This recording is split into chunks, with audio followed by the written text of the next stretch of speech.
ترانه شعر عاشقانه دیدی همش حرف بود و حرفات تموم شد.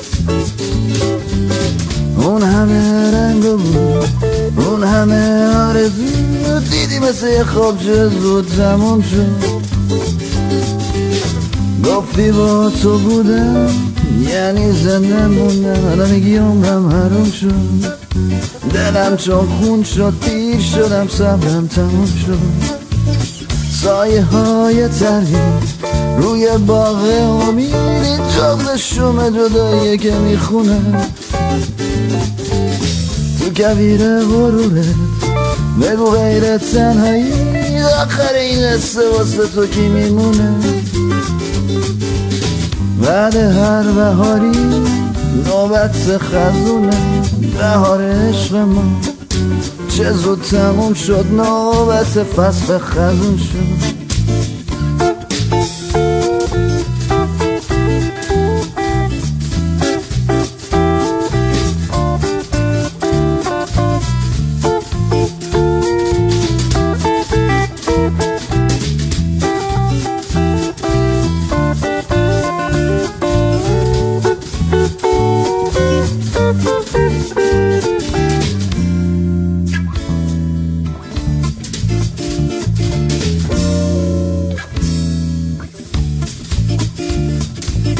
به عشق تو اسیرم میگفتی بی تو من میمیرم، حالا میگی فکراتو کردی نظرت عوض شد.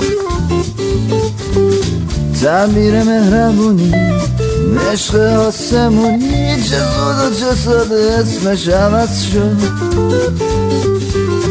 گفتی با تو بوده تا ابد تا همیشه، حالا میگی عاقبت نداره، تقصیر من نیست کار روزگاره. روزای آفتابی شبای مهتابی مثل نقش روی آبم نمیمونه.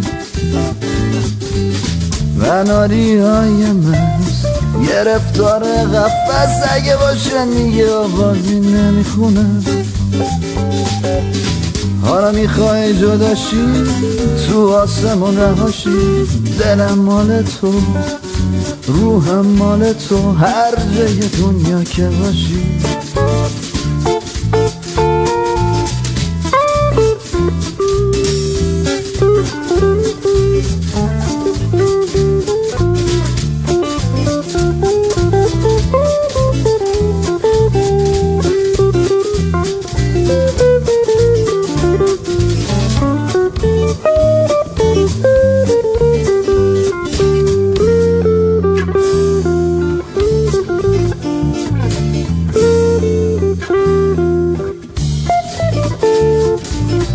سایه های تنی روی باغ امیدی جغدشون بدن ننمنه.